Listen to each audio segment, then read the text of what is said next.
put a smile on your face when you're moving from place to place. Good morning, good morning, morning, good morning, morning. Good morning, and welcome to the morning show here on Tobago Updates Television. It is Monday. We're fresh out of the weekend, Monday 19th May 2025, and we're coming to you live from the Port Mall here in Scarborough, Tobago. I am Adana Kumbi, and this is the day that the Lord has made. We will rejoice and be glad in it. Good morning, and my name is Akinlabi Holder, and it's good to be here with you for another week of the Tobago Updates morning show. We have a lot of things to talk about today, Adana. A lot of things happened over the weekend. That's right, that's right. And of course, we have to bring all the information to our viewers this morning, and we're so happy that you're here with us this morning as we go through these conversations. It's always a pleasure, Akinlabi. I don't know, I think I mentioned it before. If you meet people on the street and they greet you, yes, and they say, you're doing a good job, or I look at you every day, and and this morning I just want to say we really truly appreciate you guys who see us outside. You give us that encouragement, you tell us what your special feature is in the show, and even you give us that little critique. We appreciate it all, and so I just want to take this moment to say thank you guys so much for choosing us and for keeping us as #1 for talk show here on the island of Tobago. So we do hope that you could stay tuned with us for the conversation this morning. But before we get into that, we head on over to the news in 90 seconds.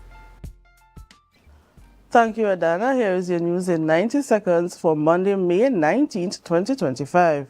Tensions flared at the Argyle waterfall in Tobago on Saturday afternoon when a dispute over an entrance fee escalated into violence, leaving one man injured. Samuel Baptiste, 56, was reportedly leading a group of 5 across the river to bypass the entrance fee to the Argyle waterfall when a craft vendor confronted Baptiste. An argument between Baptiste and the craft vendor escalated into a fight, during which the vendor reportedly used a cutlass to chop Baptiste. Baptiste was taken to the Roxburgh Hospital, where he is listed in a stable condition. The vendor was arrested, and police are continuing their investigations. With momentum still high after the TPP's recent general election victory, political leader Fali Augustine is urging his team to prepare for the THA election despite no date being announced. Augustine, speaking at the party's Thanksgiving event on Saturday, Augustine praised the party's win over the PNM but warned against complacency. He called on members to stay humble, reconnect with the grassroots, and remain vigilant. Using a biblical reference, he urged them to keep their lamps trimmed and burning to be ready when the election is called. And finally, amid ongoing wet conditions, the Trinidad and Tobago Meteorological Service has extended its adverse weather yellow alert for a third time. As of 5 p.m. yesterday, updates: there are 60% chance of intermittent showers and isolated thunder showers, mainly over Trinidad and to a lesser extent Tobago. The ITCZ continues to shift northward, increasing rainfall and storm activity into today. While the main Caroni River remains within its bank, smaller rivers may still rise. The Trinidad and Tobago Meteorological Service warns of possible flash flooding, landslides, and localized overtopping in vulnerable areas, and advise the public to remain cautious and alert. And that was your news in 90 seconds. Thank you, Brianna, for our news there in 90 seconds. And, I must admit, I did not get that alert at all from the meteorological office. So, it's a good thing that we listen to the news, yes, and we get that information. But isn't it funny that we are we officially in the rainy season yet? Because I know that we had a really, really dry season. And then coming down to the end, we started to get a lot of rainfall. Not regularly, but when the rainfall came, it was really, really heavy. So I don't know if we are officially in the rainy season yet. Do you know? I don't think so, I'm not too sure, but I don't think so. All right. Well, I think it starts in June. Yeah, no, it officially starts in June, but I thought I was hearing some rumors that we might have an early start this year. But we'll keep you guys posted. So we're out of the weekend. What was the weekend like for you guys? Well, for me, it was busy. I had some extracurricular activities to do. I'm doing some stuff with my church and also stuff at home. So it was quite busy. I didn't get to rest as much as I would have hoped, because last time I was on here Thursday, I was really excited for the weekend to get that rest in, but it didn't turn out that way at all. I know I told you guys I was going to get my hands in the soils. Oh, you should see what I did with the soil. Actually, I reaped from my home garden this weekend, and I am very, very proud of myself. I must bring some of the produce for you guys. It was an amazing, amazing accomplishment when I saw what came out from the ground for me. So I must give God thanks for that, of course. Biana, what was your weekend like? Well, I took a sneak peek of what you reaped at your garden, and I must say kudos to you. But I always take the weekends to rest, rest and rejuvenate for the week ahead. That's right, because I mean the week is so demanding, and that rest, that's self-care, that personal time is very, very important. So we must all put aside some time for that. Yes. All right, I do hope that you have a wonderful day, Biana. Thank you for bringing us the news in 90 seconds, and we'll see you again tomorrow. Okay. Ladies and gentlemen, it's that time of the morning where we celebrate with those who are celebrating. It's time for our birthday shout-outs. And we here at Tobago Updates Television, we love a good celebration, and we always take pride in joining the celebration with you, our viewers. And this morning we say happy birthday to Tyrone Cruikshank. Tyrone Cruikshank is celebrating a birthday today, and we say happy birthday to you. We do pray God's blessings upon your life, and we hope that you have a wonderful, amazing birthday today.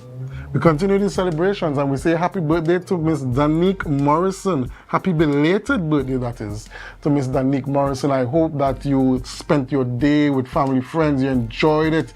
You had a nice Sunday lunch, and they just treated you like royalty. Happy birthday to you, Miss Morrison.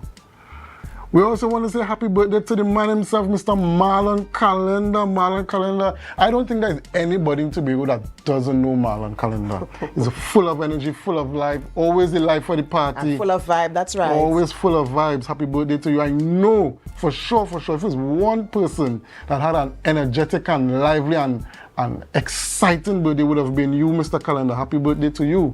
That's right, that's right. We continue the celebrations. We say happy birthday to Natalie Akindele. Natalie Akindele is the First Lady of Victory Outreach Church. And from all of us there, we say happy birthday to you. We pray God's blessings upon your life. And we do hope that you have a wonderful, amazing birthday. And we pray that God continues to bless you. He continues to strengthen you and gives you the wisdom to continue leading the people of God as you are called to do. So happy birthday to you with much love. Happy birthday to Miss QJ Stewart. Yes. Happy birthday, QJ Stewart. We wish you God's richest blessings. Today is a special day. And I know you're going to spend it with very special people. They're going to give you lots of presents and hugs and kisses. And we just wish all success for you in your coming year. Happy birthday, Miss Stewart. That's right. And we're so proud of QJ Stewart. She's doing so many amazing things. You might know her on the track. Right. Yes. She's an athlete doing really, really well. And she has her own business with the face painting and the makeup. And of course, the support of her parents and her family members. And QJ, we continue to wish you the very, very best. And we pray God's blessings upon your life. And rounding up the birthday celebrations for this week, drum roll, drum roll. We have Mr. Jeremiah Cumby. Jeremiah Cumby, he celebrated his birthday yesterday. And in case you're wondering about that surname, yes, he is related to me. How is he related to me? That's my daddy. He had a birthday yesterday, and we say happy belated birthday to you, Daddy. We pray God's blessings upon your life, and we hope that you continue to have an amazing, amazing birthday season. And we pray God's blessings upon your life. So happy birthday to you as well. And of course, even if we don't have your photographs, we still join in the celebration with you. And we remind you to put God first, because He is the sole reason why there's even anything for you to celebrate. Akinlabi, yes. Who are we having conversations with this morning? All right, so we're going to have some conversations with the TTPS this morning, and we're going to have one Sergeant Bert Guy, and he's going to be on with us for an extended period. We're going to have an extended interview with him, and we're going to be talking about the TTPS updates, criminal law and assault. And later on, we're going to have a conversation with the tutor Tobago officer, Mr. Braden Roberts, and he's going to be talking about the Tobago school issues. We know a number of issues have been raising their heads in the Tobago space, particularly in our primary schools, and we're going to tackle that issue head on this morning and have that conversation. That's right, that's right. And of course, we're always so happy when you can stay with us. But also, it's Monday morning, and you might be wondering what's in my cup. What's in my cup is sponsored by LCJ Delights. They are located at the Signal Hill Micro Enterprise Complex. You can find them for your teas, you can find them for flour to make your pancakes, waffles, as well as your blended mixed nuts. So check them out there. This morning I am drinking ginger turmeric tea this morning. Yes, it's needed this morning, but you can check them out for your blend as well. Ladies and gentlemen, of course, we are happy that you are here this morning. You can't believe, you wouldn't imagine how excited we are to come here and to have conversations that you want to be a part of as well. And to be a part of these conversations, join us on our Facebook live stream and our YouTube channel at Tobago Updates Television. There you can put your comments, we can see your opinions, and you can be a part of the conversation. And even if you are viewing on AMPLIA 102 or on Flow 121 or 130, we invite you. And of course, this is your opportunity to help us. Share the live, share the live, share the live. We'll be right back.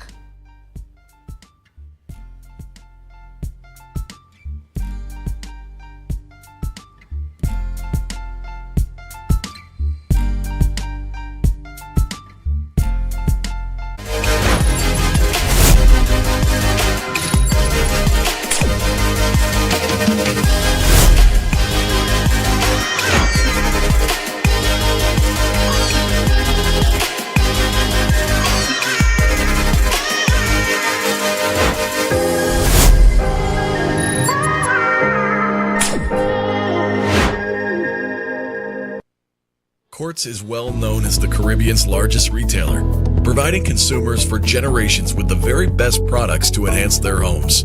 This year, we bring our expertise to businesses. Quartz Business Solutions will serve small, medium, and large companies with the very best products at the most competitive prices, backed by warranties and after-sales support.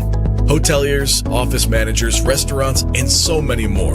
Quartz Business Solutions, a brand of the Unicomer Group.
You think you know Premier League or Champions League football?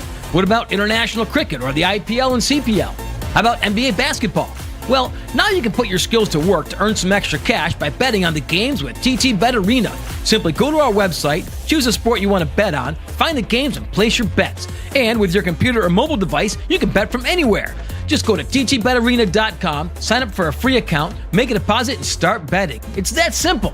You can even qualify for our $2,000 sign-up bonus. We also have horse racing, plus live casino games where you can bet using TT dollars. And check our new Tobago location at 7B Milford Road, Crown Point. For more info, call or WhatsApp 494-0634. TT Bet Arena, the #1 sports betting company in Trinidad and Tobago. MI4 Security Services Company is the most advanced security service in Tobago. Ask about our cash and transit service. It's safe, risk-free, reliable, and timely. We provide safe banking delivery for all business types and sizes with highly trained staff, 24/7 monitoring, coordinated emergency response, and a well-maintained fleet of armored vehicles. Contact us at 660-7723 or visit our website at www.mi4securitytt.com to sign up today.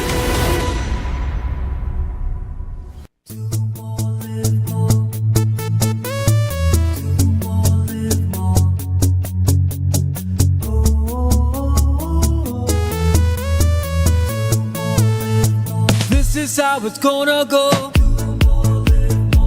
They better look up below, 'cause this is your show, and everybody's gonna know. Say it to them once again. They better look up below. This is your show, and everybody's gonna know. That's how it's gonna go. They better look up below, 'cause this is your show. Live more.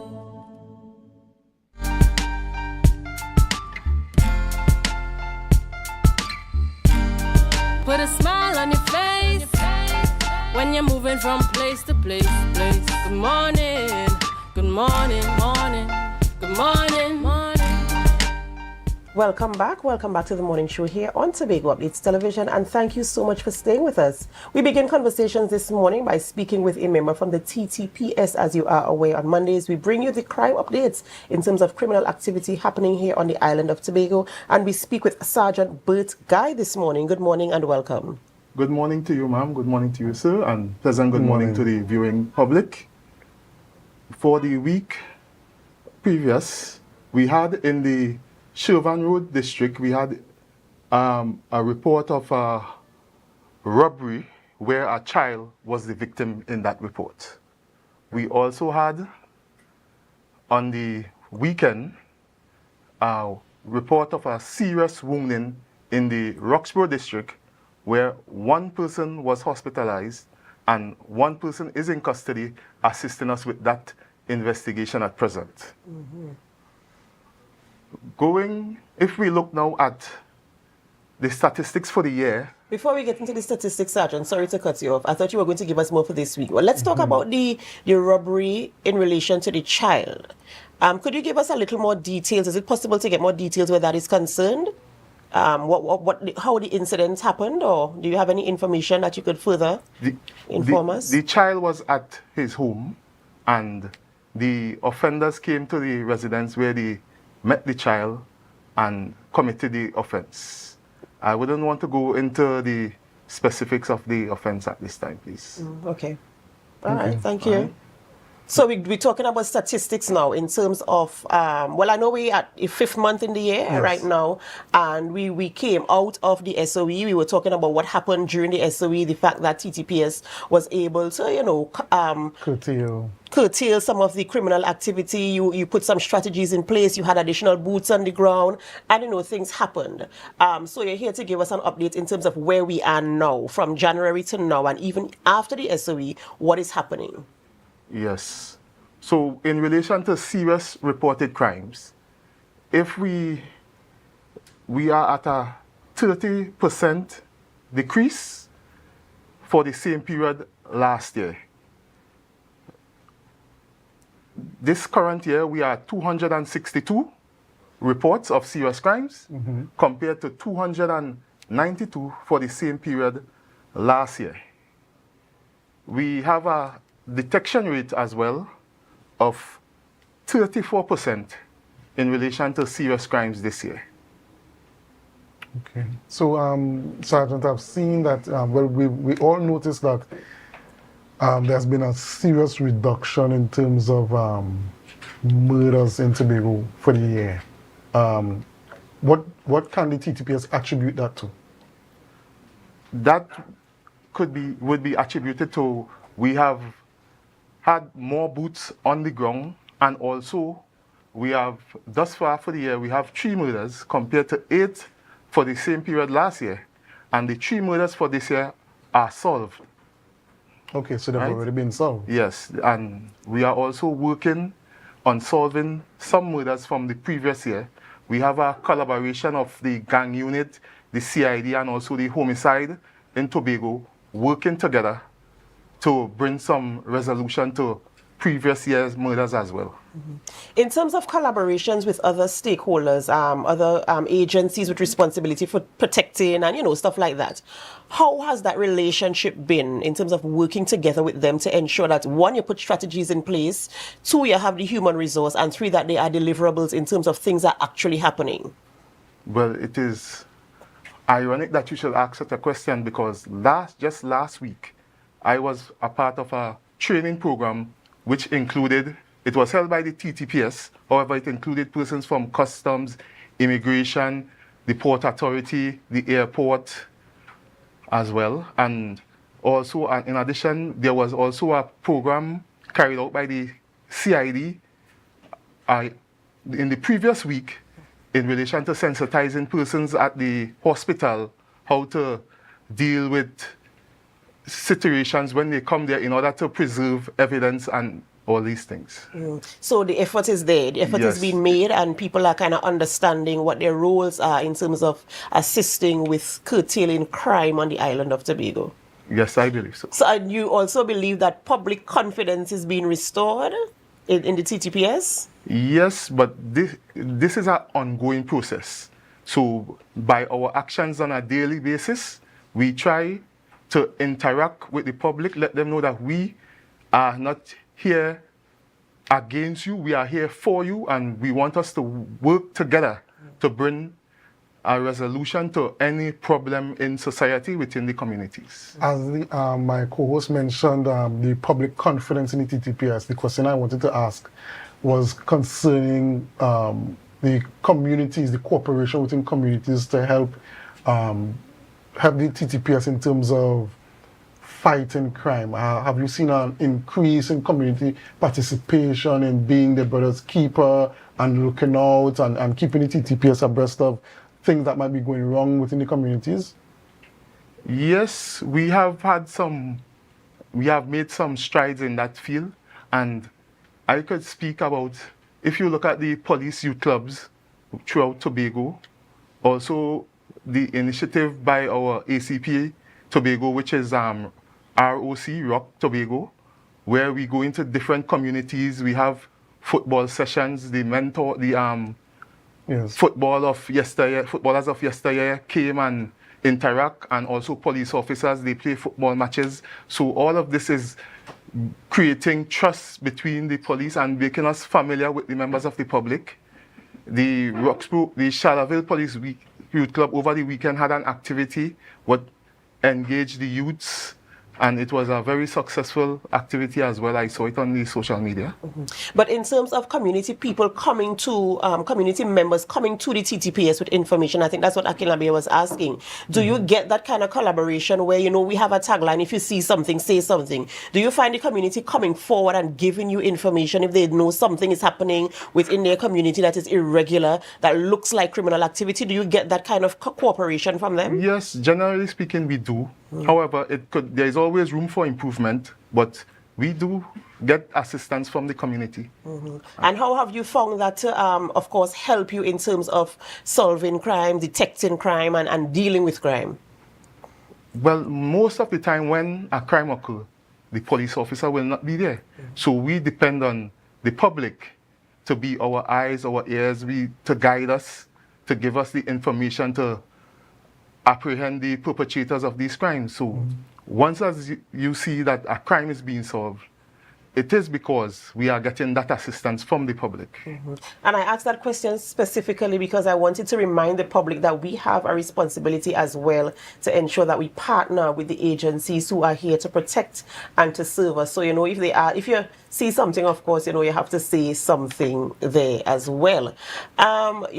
Sergeant Guy, I know there's a lot that we have to talk about, and we are also going into criminal law and assault later on in the conversation. But before we get to that, I just want to wrap up in terms of your statistics and where you are now. I know the SOE recently concluded, and just let us know a little bit in terms of what are the strategies, if you can say, in going forward in terms of dealing with crimes. I know you might have put some things in place during the SOE where the laws were a little bit relaxed. Yes. What are there things that you can continue doing in terms of ensuring you get that type of results? Yes, well, we have expanded our divisional task force, where we have a task force in the east as well as in the north and in the west. Prior to the SOE, there was only a task force in the west, which had to cover the whole island from the west. However, there is a east and a north task force as well, and that has been maintained since the completion of the SOE. Additionally, we have support from our counterparts in Trinidad through the IATF and the Guard and Emergency Branch, who has a base in Tobago operating within the Tobago space. And that has been maintained as well. All right. Ladies and gentlemen, we're speaking with Sergeant Bert Guy of the TTPS, bringing us our crime updates here on the island of Tobago. We do hope that you could continue to stay with us. When we come back from the break, we shift gears a little bit and we speak on criminal law. And we do hope that you can be a part of the conversation. Remember, you can leave your comments on our Facebook live stream and our YouTube channel. Be a part of the conversation. Feel free to ask your questions and feel free to let us know your opinions and your thoughts where this is concerned. In the meantime, we have to go for a short break and we ask you to help us. Share the live, share the live, share the live.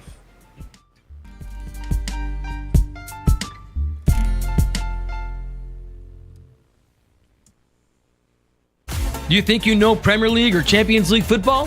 What about international cricket or the IPL and CPL? How about NBA basketball? Well, now you can put your skills to work to earn some extra cash by betting on the games with TT Bet Arena. Simply go to our website, choose a sport you want to bet on, find the games and place your bets. And with your computer or mobile device, you can bet from anywhere. Just go to ttbetarena.com, sign up for a free account, make a deposit, and start betting. It's that simple. You can even qualify for our $2,000 sign-up bonus. We also have horse racing, plus live casino games where you can bet using TT dollars. And check our new Tobago location at 7B Milford Road, Crown Point. For more info, call or WhatsApp 494-0634. TT Bet Arena, the #1 sports betting company in Trinidad and Tobago.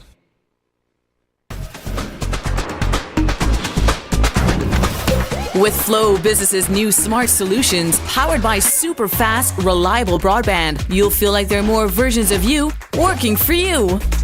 From website design, development, and digital marketing to promote your business, 24/7 business class support to cloud solutions, security, and more. Multiply your growth today.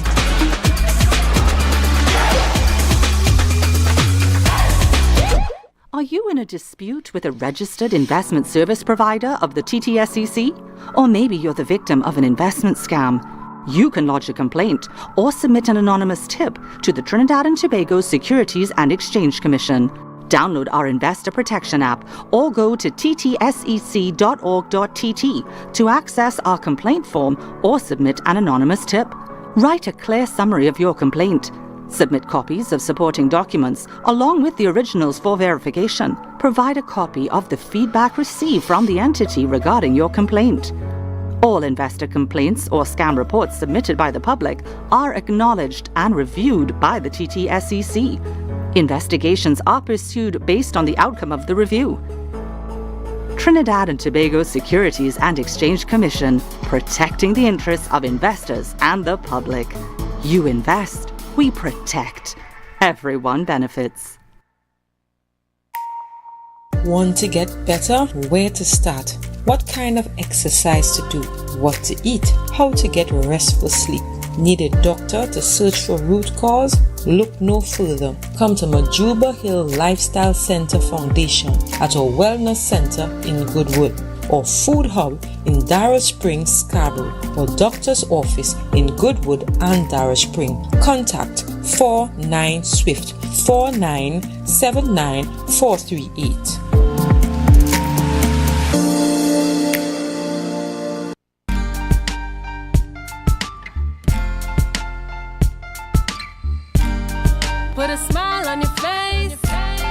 when you're moving from place to place. Good morning, good morning, morning, good morning, morning. Welcome back to the Tobago Updates morning show, and we are in studio with Sergeant Bert Guy, and we're talking things TTPS, and we want to get into now criminal law and specifically assault and what the law says about assault. So, Sergeant Guy, just tell us, what is the criminal law and how does the law define assault? Right, so an assault is an act which intentionally or recklessly causes a person to apprehend immediate and unlawful personal violence. Right? This definition would have came about as a result of a case in England in the early 1963, right? Which was Fagan versus the Metropolitan Police. Just to give some context, in order for a crime generally to occur, there must be an actus reus and a mens rea. The actus reus is the guilty act, and the mens rea is the guilty mind. In this case with Fagan and the Metropolitan Police, the officer was directing traffic, and he instructed Fagan to pull aside his car, pull his car to the side of the road. But whilst doing so, the tires came on the officer's feet, right, which at that time would have been an accident because it was not intentionally done. However, when the officer told him about it, he cursed and told him, "You could wait."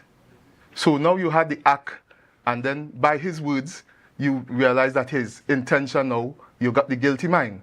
So they came together, and the person, Fagan, was convicted for assaulting the police officer in that circumstance. Okay, so Sergeant, just give us, is assault only physical? Can it be verbal? And if verbal, what is? But before we do that, Akinlabi, you know what? I really itching to ask this in layman's terms, because you gave a really nice example there in terms for us to understand exactly what you mean. So in layman's terms, right? If we're talking about assaults, and before when we were off air, you're kind of going through it with us.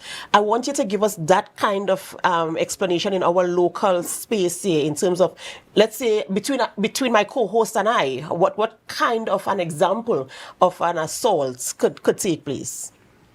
Okay, well, there are, under Section 4 of the Summary Offences Act, right? You could assault someone by beating them, or you could assault by threats, right? So the beating is the physical act, right? An unlawful physical act upon an individual, right?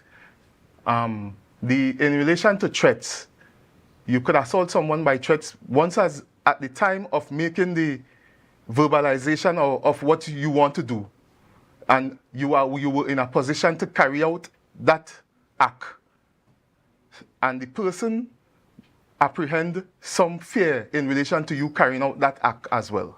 So that can be considered assault by threats. Yeah. Okay, So this is like when somebody in their community, they have a squabble, and somebody has a machete and they say, "I will chop you up," you know, something like that. Could be considered assault by threats. Yes. Okay. So, but just to draw some context, if the person is like 100 feet away from you, where you will not be able to reach them at the time, it will not be considered at that moment an assault. What if the person is 100 feet away? They're threatening, but they're making movements towards you.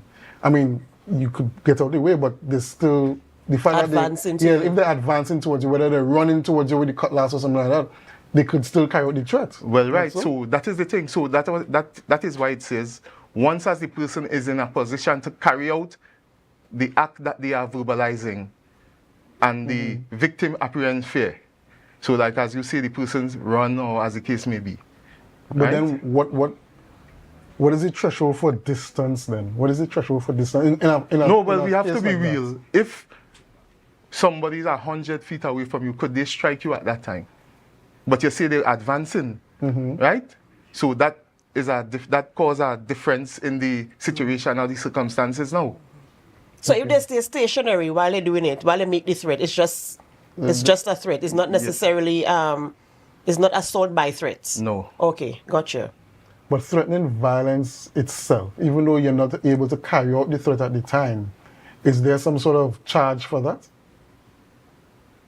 Not to my, I could be wrong, but not to my Or any approach Because- for follow-up or investigation, because I understand where Yes. Akinlabi is coming from. Well, in the circumstances as well, an investigation will be done, and at the end, a determination will be made whether the person committed an offense or not. Because in some circumstances, offenses may not have been committed, and we will just warn the individuals to keep the peace and desist from such conduct. Yes. Okay, well, concerning the assaults, you stated the different types of assault that persons could carry out, whether it's by threat or actually physical assaults. What does the law say in terms of punishment for carrying out those crimes? Well, the punishment for assault, well, these matters can only be tried at the summary court, that is before a magistrate. And the maximum punishment is 3 months imprisonment. Right? It is a very... Okay. It's classified as a minor offenses. There are classification of minor offenses, minor crimes, serious crimes.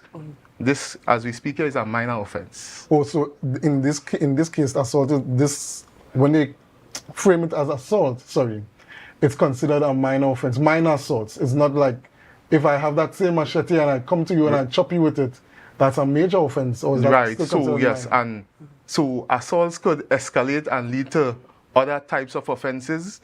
We have like assault occasioning a wound, assault occasioning actual bodily harm, which is also a summary offense. And we could also go to malicious wounding, which now is what we call a either way or hybrid offense, which could be tried before a magistrate or a judge, right? Okay. And then it could escalate as well higher to wounding with intent, right? Which is real serious harm, where in situations, if the person does not receive medical attention, they may die as a result of the assault. So that would be assault which could have caused a serious wound or someone to lose a limb, as the case may be. You know, in terms of, I want to go back a little bit, you mentioned in terms of assault with by threat. If nothing happens, you might call, you do the investigation, you come in, you warn the person, and you tell them, you know, or kind of behave for yourself now, you know, in our local parlance, you know, basically. relax yourself. What if a situation like this persists? Yeah. So you came in, you had the conversation, you spoke to the two parties, or behave for yourself, go your separate ways. Next week, same thing. The week after, same thing. What then happens in a case like that, where it's a continuous type of assault by threat? Well, the police service, we can only operate within the laws. So as I said, the only thing we can do is conduct an investigation, and if someone is found to be liable, they will be charged. If not, we would still make an intervention and try to speak to the individuals to have them keep the peace. We see, so this has actually given us more context and given us a greater understanding, because we see very often in Trinidad and Tobago cases where somebody may have been murdered. Let's say in a domestic issue, somebody may have been murdered, and family members complain that, you know, we complain that they keep threatening us, and they claim that the police didn't do anything, but perhaps the law has constrained the police in being able to act on it, because at the time the person probably carried out the threats, they did not meet the threshold for it to become assault. Yes, that is so correct. That is so correct. And equally frustrating, because I mean, we're talking here now about this thing escalated, and you spoke about the different degrees, Yes. but this didn't have the opportunity to get to those degrees. Yeah, It went those from degrees. cold to hot in an In an you know, instant. because the complaints kept coming in, but because you were restricted in terms of carrying out the law, you can't really do anything until something happens, Yeah. you know, and it's very, very frustrating. I wouldn't use the term that we are restricted, you know, but in every society there are laws, and we have to, all citizens, once as you are within that society, you have to operate by those laws. You can't go outside. You can't shift the goalposts. Yeah, yes. Go ahead. So, you know, it really is interesting, and I'm happy for the definitions of the action, so that people can kind of understand what can happen if something happens. For instance, if you are the vulnerable person, you are the person being threatened, or you are the person being assaulted, the steps that they can take. what are these steps that this person can now take to ensure that they, one, log a report, they reach the TTPS or whatever it is, and in terms of safeguarding themselves in the event that there might be a reoccurrence of the situation? Okay, so we would advise, the police service would advise persons not to take actions into their own hands. If you have a dispute, you should come to the police and make a report. You don't even have to come to the station. You could just call and the officers would appear. That is our standard operating procedures. You don't have to come to the station. And officers would appear and then they would interview persons. Well, they would conduct an investigation, interview persons, and as I said, if anyone is found to have committed any criminal offense, we charge. There are instances for, say, like if the persons reside in the same household and they have this dispute, there is the avenue where you can go to the court and obtain an order restricting them from threatening you or using violent language towards you. And if you breach that order, you could make a report to the police and the police could arrest the person based on that order. In your experience, how effective have those court orders been in those kind of situations?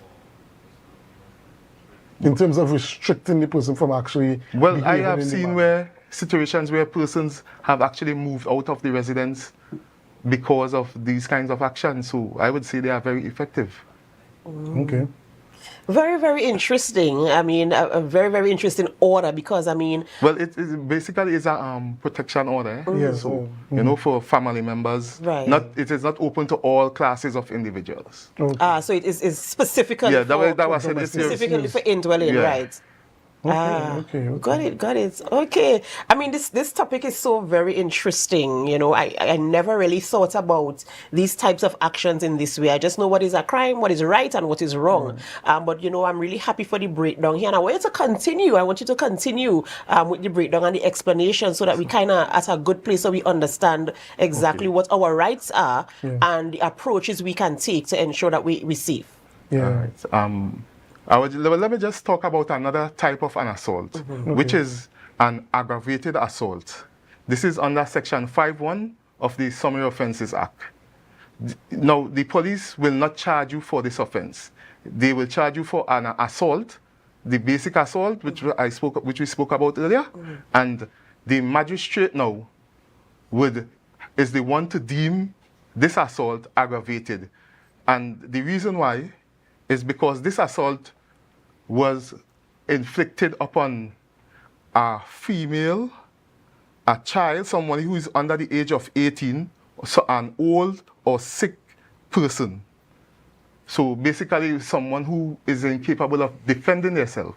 And the reason for raising it to an aggravated assault is because, as I told you before, the sentence for someone found guilty is 3 months. But if the court deems the assault aggravated, the sentence is now 6 months, the maximum sentence. You would not believe, I thought aggravated assault was something completely different. I thought aggravated assault was when someone eggs you on and you react violently. That's what I thought aggravated assault was. So just getting this information it makes me understand the law a lot more, you know, understanding the nuances of the law, that kind of thing. So in terms of these aggravated assaults, does it extend towards persons with disabilities? Yes, that's why it says infirm. Oh, okay. Okay. Yeah. And you know, I really wish we had more time to go through. These are the kind of conversations that we really want to have more time to go through so that we can have an understanding of what is happening. I mean, we can understand the terms as Akinlabi just said. He really now understands what aggravation is in terms of the law, in the context of the law. So I hope we could have a part 2 of this conversation, but because of time, we have to bring the curtain down on this conversation this morning. But before we end, is there any additional information you want to share before we go?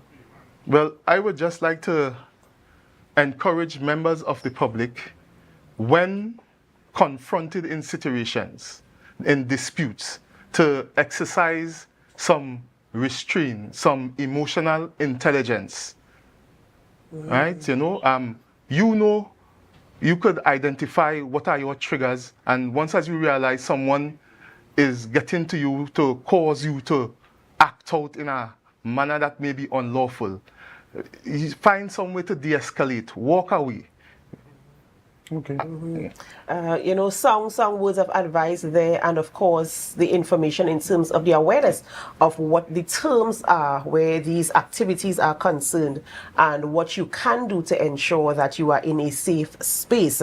Of course, you know, viewers, we want to know your comments, your views on this. Of course, remember, you can leave your comments on our Facebook live stream and on our YouTube channel. Tell us what you want to hear us talking about on this topic. Of course, we want to have a part 2, and if we do, we want to know what you want to know as well. We've been speaking with Sergeant Bert Guy of the TTPS this morning, as he brought to us the TTPS crime updates in terms of criminal activity happening here on the island of Tobago, as well as criminal law, specifically assault. We have to go for a short break before we continue conversations here in studio this morning, and as we go, we invite you to help us. Share the live, share the live, share the live. We'll be right back.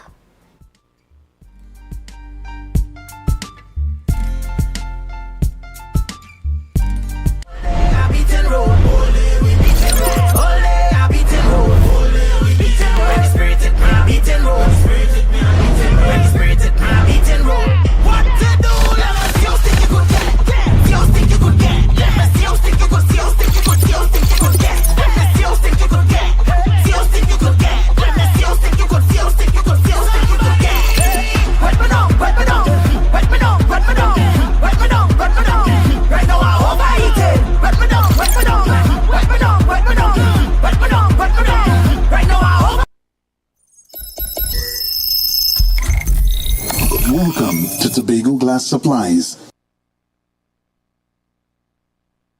where innovation meets excellence and service reigns supreme. Well, I want a proper window for me house, eh?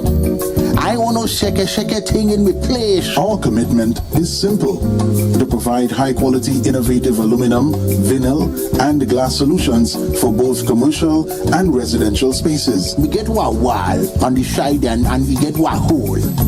You can put a window there, invent something, a window for put there. At TGSL, we don't just meet needs, we exceed expectations. Our range includes the finest aluminum cladding options, setting new standards in durability and style. Well, me media, me don't know who I'm talking to, but I my children, cousin Tofina tell me, for call all you go get proper thing for put there, me don't know. Driven by our passion to elevate, we aim to be the leading supplier in the Caribbean market while retaining our identity as a family-owned business. Driven? No, I ain't driving. I get a bus ticket. One of me picnic them will drop me down there. Must bring me down there. Russo Trace Springer down by the place down there. Because at Tobago Glass Supplies Limited, it's not just about products, it's about relationships. It's about you. It's all about me? Who's your family?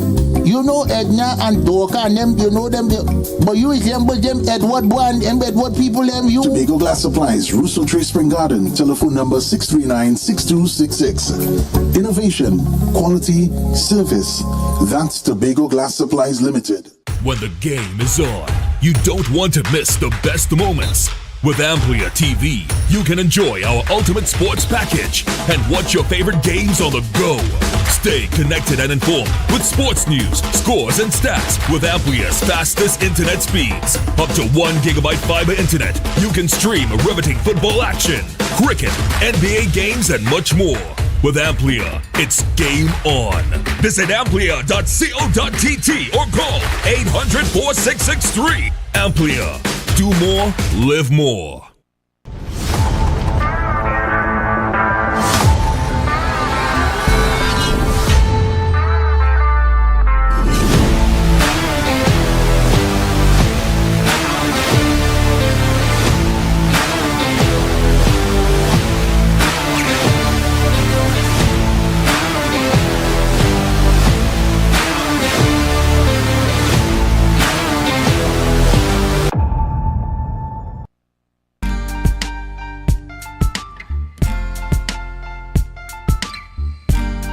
Put a smile on your face when you're moving from place to place. Good morning, good morning, morning, good morning, morning.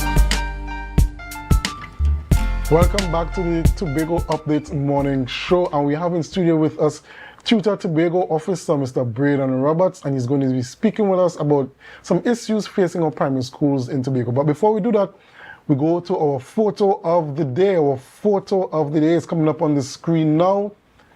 Yes, that's our photo of the day. If you know where this is, please send in your answers to our Facebook and YouTube lives. That is our photo of the day, sent in by Jad Davenport. Photo of the day sent in by Jad Davenport. Yes, so we are in with Mr. Braden Roberts, the Tutor Tobago representative, and he's going to be talking to us about some issues facing our primary schools. We have been getting some disturbing reports about activities in our primary schools. Good morning and welcome to the Tobago Updates show, Mr. Roberts. Good morning to the entire family of Tobago Updates and those who are viewing and listening. So, Mr. Roberts, let's get right into it. What are some of these? We've seen some disruptions in our schools, particularly at Scarborough RC. I believe that was in March. And earlier this month, we saw some disruptions at the Moriah Government Primary Schools. I don't know if you could shed some light in terms of what actually occurred at those schools. Well, to be honest, those schools are just examples of what exists in majority of our schools. We are getting reports that our primary school students are seeking to compete with those who are giving trouble at the secondary level. At primary level, you are talking about 10-year-olds, 11-year-olds and under. And the level of disrespect some of these students are showing. Now, those students who are not performing well in the academics are the ones who are giving trouble. Right. So the issue is on two fronts. We need to be able to cater to their educational needs, and we also need to cater to their behavioral conduct and conforming that to the needs of society. What is causing the great outcry and the frustration by teachers is a lack of support that we are getting from both parents and from the division in putting programs in place. We understand that the division may have limitations based on the national scope in terms of all these rights that we have for children and not for adults. So a child has a right to education. There are no programs for those who are not conforming and not performing well in our school system. So what happens, whether the child is behaving good or not, they go through the system. Right. And our young children understand that nothing much happens to them when they misbehave. We have the parents on that level where it's very disturbing that they're not even coming to the school to find out how they can assist. Once they hear anything involving their child, their golden child, they vent and they send these disturbing messages to the teachers and the principal and so on. Some of them on that level of threat. I saw that the officer was here earlier talking about threat and so on. And we're not getting the support even from the police officers. So teachers will go to the police station to report some of these things and they hesitate to even take the report. They are questioning if it's a threat or not. So we are seeking to demoralize our teachers. And then on the other side, hope that they will give their best to the same children that the parents are aggressive about. So when you bring these issues up in terms of the misbehavior of these students with their parents, you said they respond aggressively towards the teachers and that kind of thing. What are some of the things in terms of specifics they say? Are they aggressive? Do they use obscenities? Do they come to the schools and cause a ruckus? And two, what is the response like from the division when these reports are made to them? Right. So the unfortunate thing with the parents we are speaking about now would be some of the same children we complained about 10, 15 years ago are no parents. And the children who are behaving bad now would become parents. So sometimes when you send for a parent, it's not a parent of that good standing and good character, have discipline among themselves to even help discipline the child. So I would say with some of the messages that I have heard and seen, after hearing it as the one with Moriah, I had to take a thought, I had to take some time to catch my bearing. Because the language is filled with obscenities, because of course when persons are upset, they tend to raise their voice, their tone is different, they say things that they should not be saying. Those teachers who would want to give, the extra, so they're staying back on evenings late, sometimes they're planning 6 o'clock in the evening, They don't want to do that at the school anymore when you have the threatening language. They talk about, do not my child, and leave my child alone, and so on. I'm trying to be as clean as possible in my submission. Yes. Now, when we report this into the division, because I would always advise the school, once you have these circumstances, liaise with the supervision at the division, and they will give you that guidance. When that guidance is not coming as it needs to come, and the support is not coming, then I would intervene. I would have reached out to supervision. I know there is the intent to work on. So it's always a postponement of action. So by next week, we will visit the school or sometime down the road. But teachers are living this on a daily basis. So we have asked for two things. We need to cater to the needs of those children who are not doing well. I've heard the secretary talk about the Tobago-centric thing. The way in which the curriculum is structured to be delivered, it would not cater for those children who are not inclined to that form of sitting down, all comfortable and learning. We need to make some changes. And we are hearing about this plan that just never coming. Besides that, we need to have some structure, because in secondary level, we have the suspension program, which that and all needs to be reformed, because it's seen as a vacation time for those children at the secondary level who are suspended. They go there, they spend a week, they're 2 weeks, and they come back. I don't see that there's any reform taking place. So at the primary level, there needs to be some program that caters to those children who definitely they just can't read. And what would those programs look like? What would a curriculum or structure for those children that are struggling in the current system, what would it look like? So I'm very grateful for that question. It's a very good question. We have teachers who would have recently retired. In the past, we brought them back to do remedial teaching. So those children who weren't doing well, but they will come to the school, they will pull them out for particular sessions of the day to strengthen their reading and so on. They can bring back, they have options, they can bring back such a program, or we could have centers. Now, everything I'm speaking about here will be an additional cost. And it would be a cost whether you fix it or you don't fix it. So you would maybe pay for the crime afterwards, or you pay upfront to fix the issue. So I think that is the hesitancy in the division and the ministry, because they should not have the same issue in addressing this in such a manner. So we need to have those children correct whatever challenges they have with their reading, because a child that cannot read would struggle in all the other areas of education, the way in which we teach. Right. So we need to have that reading program either at the school level or at particular centers. I know there's the adult literacy, but as mentioned, is adult literacy program. That is for those persons who have left the school. So we need to cater for those things at the primary level and the secondary level as well, because many students who go through the system at primary, enter in secondary school, cannot read. They tendency to give trouble at the school. So, Mr. Roberts, as you mentioned that they're just going through the system, do you think it could be of benefit in the absence of a new curriculum being created for those who are struggling? Do you think it could be of benefit for us to sort of perhaps revert to the old system where children are struggling and we keep them back until they have gotten to a certain level to advance? Right, so the system then needed to be enhanced, because just keeping back a child doesn't mean that the program is going to shift. Right. Because there are children who are coming up to meet that child. So if there is this program of work that you are planning, where we are teaching content and not teaching children, you're just having the child go through the same thing that they weren't catching before.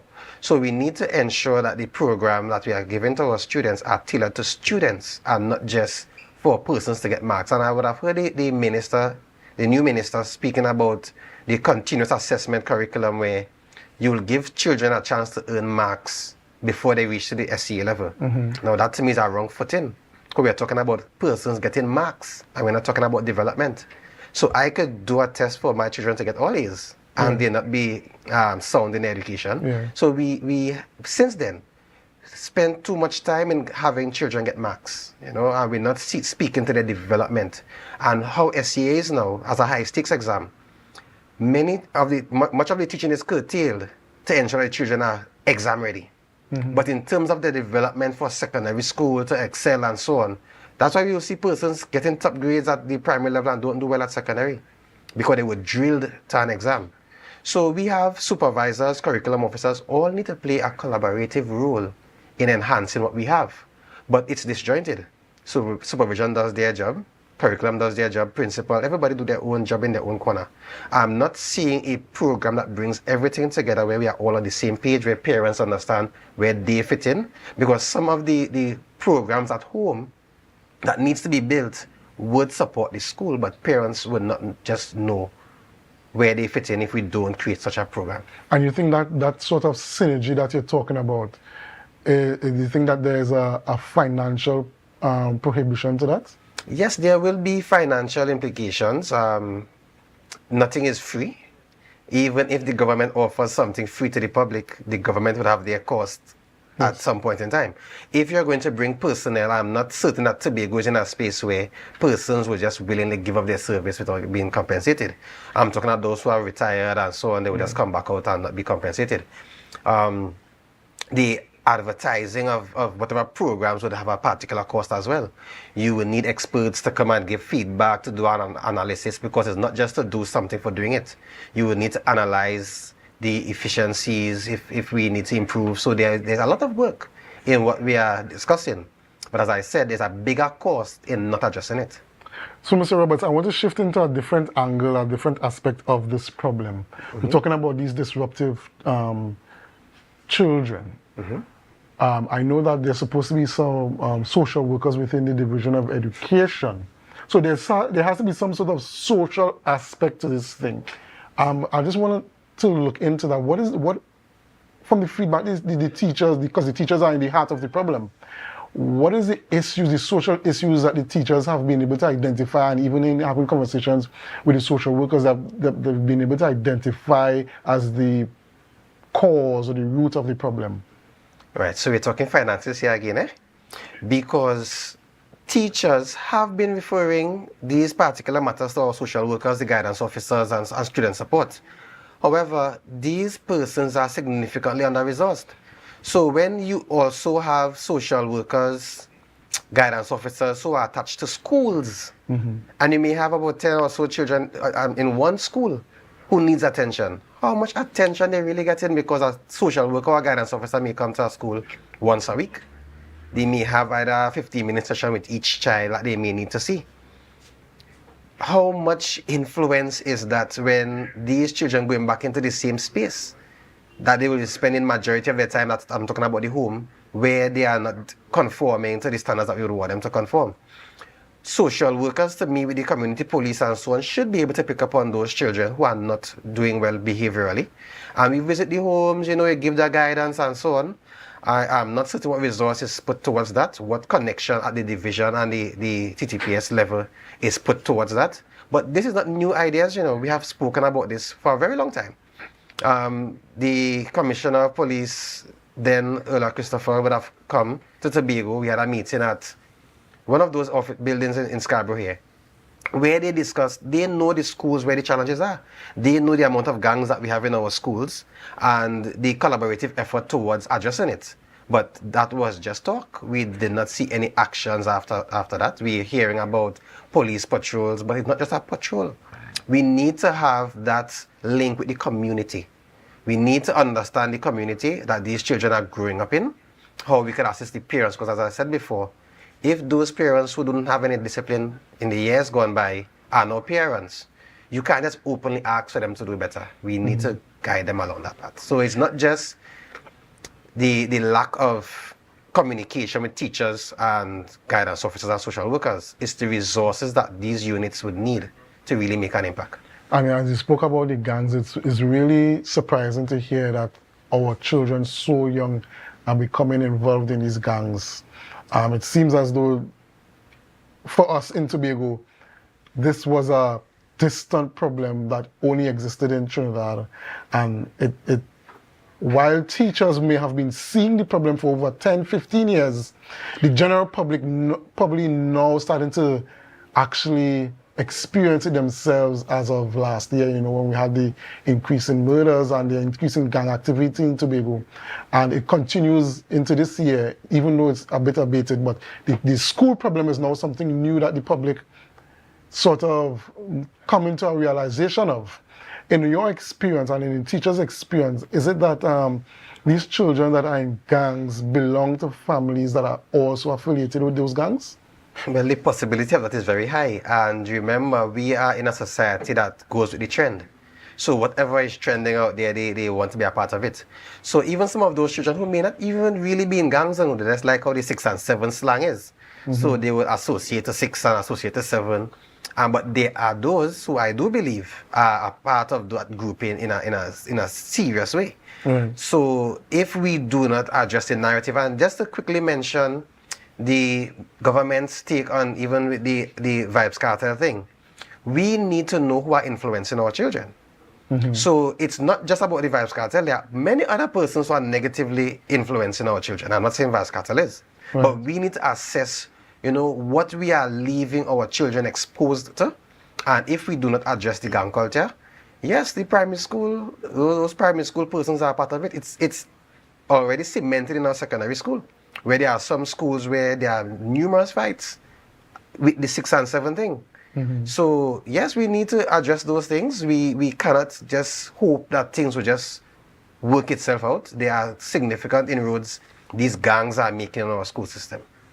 All right, Mr. Roberts, I wish we could have a longer conversation because we have so much to talk about concerning this issue, but we have to bring the discussion to an end here for now.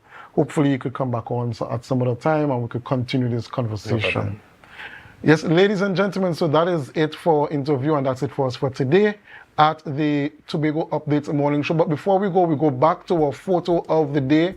Our photo of the day, it's coming up now. Yes, this photo was sent in by Mr. Davenport, and it's a photo of Argyle Waterfall. The photo sent in by Mr. Judd Davenport, and it's a photograph of the Argyle Waterfall, or photo of the day. And like I said, that is the end of our programming here at Tobago Updates, but our conversations continue with GMT. So stay with us, do us a favor, share the live, share the live, share the live. See you tomorrow.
Serves as a culminating event of the department's commemorative activities in observance of the International Labour Organization's World Day for Safety and Health at Work 2025.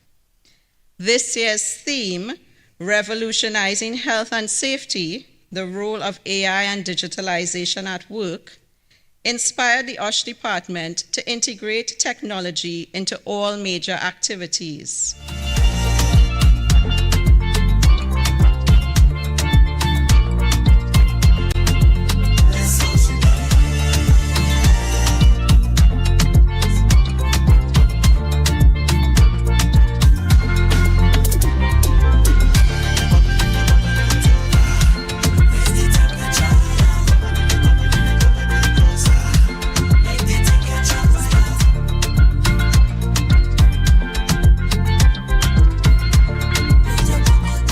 I think it's a fantastic idea. I think safety could be overlooked. And as I did in my research, I noticed that it costs billions actually. And the loss of life is in the millions. Just because people are not mindful of some of the simple things. You know, and to have it highlighted in this way is really beneficial. The fact that persons are now more aware of it, and we see that there is a widening of information So more persons are now informed about occupational safety and health, and as a result of such, they're actually helping to implement these things in the workplace, and by such, they are now able to put it out there. When I first was invited to join the safety committee, I understand that safety is part of everything that we do, so it was an easy fit. Safety is part of me. It's not like I went out there looking just to look for an award. I was actually surprised when I was awarded. It was just me doing my work, understanding that safety is over everything. This is the second year in a row I've won Employee of the Year, and honestly, it caught me by surprise, right? Yes, I work hard. I'm very, dedicated to my job. Probably a little too much. But it feels good that I'm actually recognized for making a change within my division.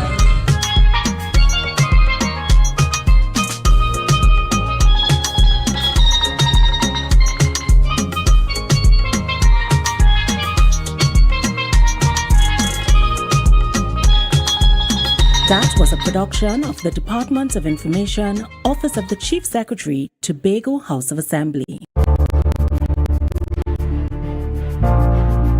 You're viewing Tobago Updates Television, your exclusive gateway to Tobago, broadcasting the beauty of this island paradise to the world.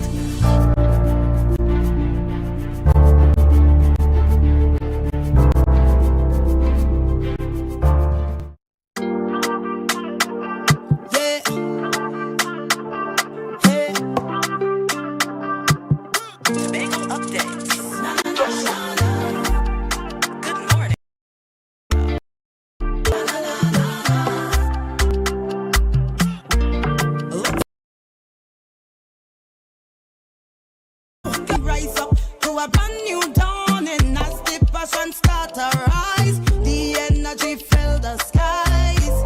I say thanks for favor to wake up and hear my neighbor. 60,000 people strong, and the vibes is never wrong. We are beauty, we are power. We are people in the sun. We are beaches, we are rivers. We are melanated ones. Special and there is no denying Tobago. You and me, together we stronger.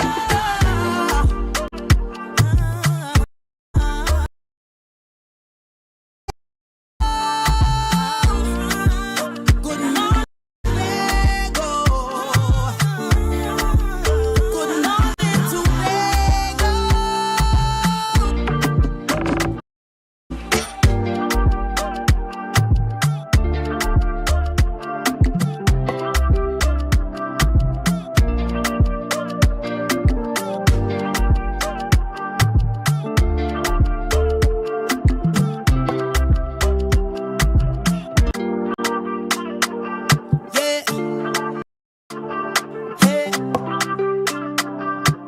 Tobago updates.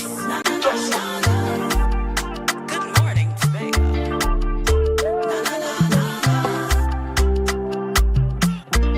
Let's go. It's a brand new morning. Rise up to a brand new dawning as the passion start to rise. The energy fill the skies. I say thanks for favor to wake up and hear my neighbor. 60,000 people strong, and the vibes is never wrong. We are beauty, we are power. We are people in the sun. We are beaches, we are rivers. We are melanated ones. We special and there is no denying Tobago is number one. I am you and you are me. Together we stronger. Good morning, Tobago. Good morning, Tobago. Good morning, and welcome back to Good Morning Tobago right here on Tobago Updates. I am your host, Chanel Felix. I know whenever you see me sitting here, it's because we're about to have those conversations that you want to have while I ask those questions that you want asked. But before we get into this morning's interesting topics and conversations, let's have our news in 90 seconds. Tensions flared at the Argyle Waterfall in Tobago on Saturday afternoon after a dispute over an entrance fee escalated into violence, leaving one man injured. Samuel Batiste, 56, was reportedly leading a group of 5 across the river to bypass the entrance fee to the Argyle waterfall when a craft vendor confronted Batiste. An argument between Batiste and the craft vendor escalated into a fight, during which the vendor reportedly used a cutlass to chop Batiste. Batiste was taken to the Roxborough Hospital, where he is listed in stable condition. The vendor was arrested and police are continuing their investigations. Additionally, with the momentum still high after the Tobago People's Party recently won the general election, political leader Farley Augustine is urging his team to prepare for the next THA election. Despite no date being announced, Augustine, speaking at the party's Thanksgiving event on Saturday, praised the party's win over the PNM but warned against complacency. He called on members to stay humble, reconnect with the grassroots, and remain vigilant. Using a biblical reference, he urged them to keep their lamps trimmed and burning, to be ready with the next election to be called very soon. And finally, amid ongoing wet conditions, the Trinidad and Tobago Meteorological Center has extended its adverse weather yellow alert for a third time. As of 5 p.m. update yesterday, there is a 60% chance of intermittent showers and isolated thunderstorms, mainly over Trinidad and to a lesser extent Tobago. The ITCZ continues to shift northwards, increasing rainfalls and storm activity into today. While the main Caroni River remains within its banks, small rivers may still rise. The Trinidad and Tobago Meteorological Center warns of possible flash floodings, landslides, and localized overtopping in vulnerable areas, and advises the public to remain cautious and alert. And that was our news in 90 seconds. Guys, we're going to take a quick break right here, and we'll be back with much more conversation right after this. See you soon. It's a brand new morning, rise up to a brand new dawn.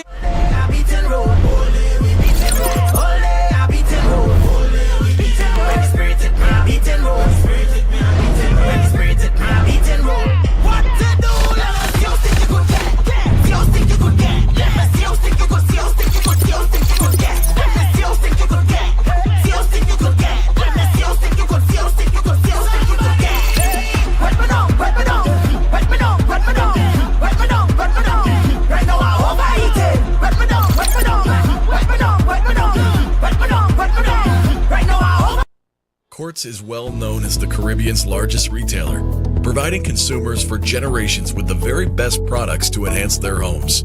This year, we bring our expertise to businesses. Quartz Business Solutions will serve small, medium, and large companies with the very best products at the most competitive prices, backed by warranties and after-sales support. Hoteliers, office managers, restaurants, and so many more. Quartz Business Solutions, a brand of the Unicomer Group.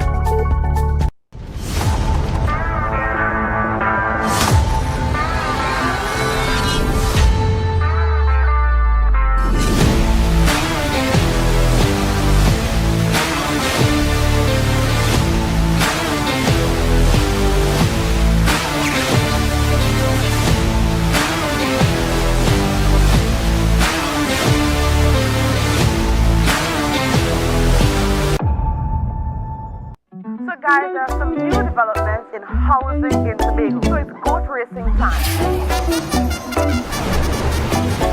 This is 116, the show that keeps you in the know with all things Tobago House of Assembly. Each week, 116 delivers a fun and engaging overview of the latest developments, achievements, activities, and events of our dynamic assembly. So join me. Let's dive into the Tobago House of Assembly's Week in Review right here on 116.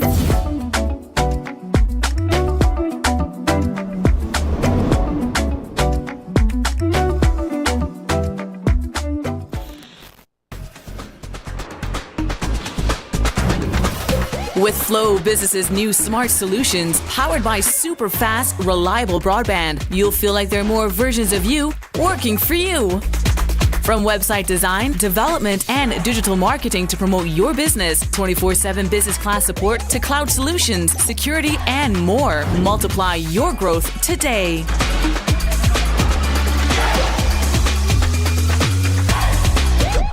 You can now get whatever you need whenever you need it anywhere in Tobago with Tobago. Your meals, medication, groceries, and shopping all delivered directly to you. No more hassle, no more stress. Get the Tobago app today on Google Play or Apple App Store. That's TAPPOGO and let us deliver to you. Check our website at www.tapogo.app or call the experts at 494-TOGO and 484-4746. Tobago. Relax. We will get it to you. Tobago's at your service.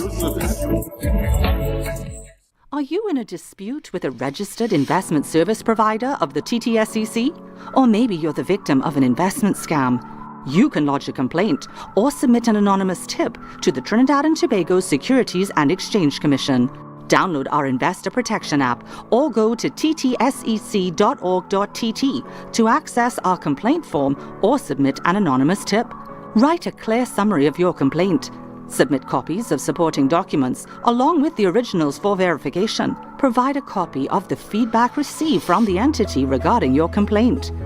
All investor complaints or scam reports submitted by the public are acknowledged and reviewed by the TTSEC. Investigations are pursued based on the outcome of the review. Trinidad and Tobago Securities and Exchange Commission, protecting the interests of investors and the public. You invest. We protect. Everyone benefits.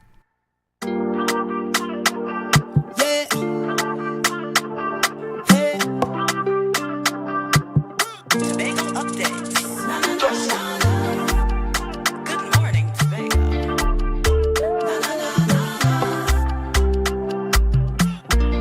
Let's go. It's a brand new morning. Rise up to a brand new dawning. As the passion start to rise, the energy fill the skies. I say thanks for favor. So wake up and hear me neighbor. 60,000. Good morning and welcome back to Good Morning Tobago right here on Tobago Updates. Guys, this morning we continue our discussions and we'll have our first interview via telephone. And I have the privilege of chatting with Mr. Alan Ferguson, who is the president of the Scrap Iron Dealers Association. Now, we know that with the previous administration, there had been a number of bans and restrictions placed on the scrap iron dealers. So this morning we are going to hear an update from Mr. Alan Ferguson and what he is expecting as it pertains to a new relationship with the current government. Good morning, Mr. Ferguson, and welcome to Tobago Updates. Good morning to you and good morning to your viewers and your listeners. Now, it's a pleasure to be here. Thank you so much. Now, we know that the previous administration and the PNM central government administration, there had been some very strict restrictions that were placed on the scrap iron dealers because of some of the issues that the industry had faced as it pertains to theft and other unscrupulous activities that put a dark shadow over the scrap iron dealers. Now, can you start off by telling us what is the status currently of how the scrap iron dealers are able to trade or even ply their trade? Well, as we speak today, Monday, we will have sent out a letter asking the new Minister of Trade for a meeting to try to fix back this industry, because I say fix back because the industry is in a terrible state. And I use the word it's an life support. Meaning life support, meaning that if we had 160 yards in Trinidad and also in Tobago operating, we only have 20-something now. If we had over 25,000 and more people working in this industry, if it have 8,000, it have plenty. And that's to tell you how this industry has inclined in the last 3 years, going in 4 years. We will try all how to work with the previous government to try to fix it. Whilst we understand that some things went on in stealing and and people doing things. But we don't think it was necessary to do what they do to try to stifle the industry and stop us from exporting in a way that we when we had to export, we had to wait for a whole month and more to export. And if we export today, we had to wait back a next month and a week or sometimes 7 weeks to export. It was terrible. We had told them when they had shut down the industry. We had worked with the UNC government since 2012 to 2015, fixing all the problems. They would have sit down with us and we would have sit down with all the stakeholders, everybody who involved. And we would have put a very decent plan in place to protect the industry and to make it in a way that it will able to push and do very good for Trinidad. Because if Trinidad and Tobago don't know, this industry is bringing foreign exchange. This is an industry. Not only Trinidad alone depend on this industry. It's the Caribbean. Because people from all different Caribbean islands just come to sell us the material that they have in these Caribbean islands. And to tell you how is important this industry is. This industry this is the only industry that the poor people have in Trinidad and Tobago remain, because every other thing take away from us. And I, as the president, I am saying I'm going to fight to make sure that the people who are watching it don't take it over. And I am saying, when we watch the dump, we become dumb. And you see how much innocent people go to that place. So when you have your stove, your fridge, your battery, you throw it in a truck and you dump it in the dump. These fellas go and select them and sort them out and bring them to our yard. And it happened in a Rima dump, Tax and Bay dump, for importing dump. And also Tobago, I could tell you because I was there and I see it for my own self. And I am saying is that why is we under all this pressure? The people, the collectors in Tobago also was under pressure and still under pressure because it's so difficult. The price is so low that they had to pay so much money to bring the material to Trinidad. Sometimes they don't get none. It's frustrating them. It's frustrating the whole system. And I am saying we is asking for a meeting with the Minister of Trade to fix this problem. And it really needs to fix over. And this is where we claim is today. Right. And what are some of the key recommendations that the scrap iron dealers are making as it pertains to improving the industry and a number of the unscrupulous activities that occur surrounding that industry not being properly regulated?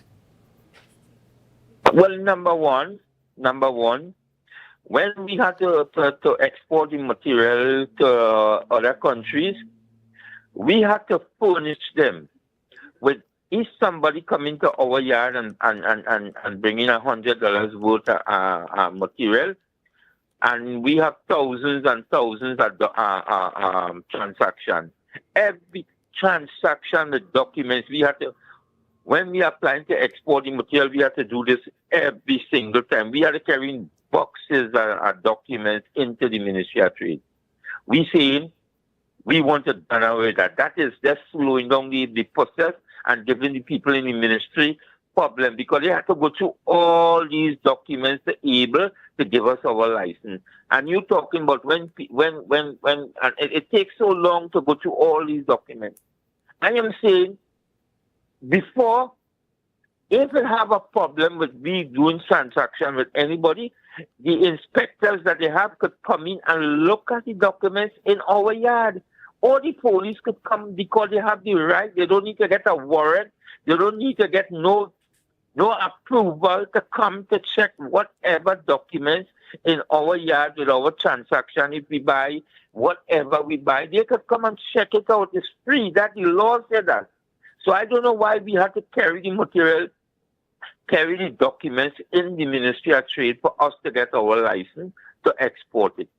We are saying is that the export license must be a permanent thing. It must be for every transaction. This cannot work.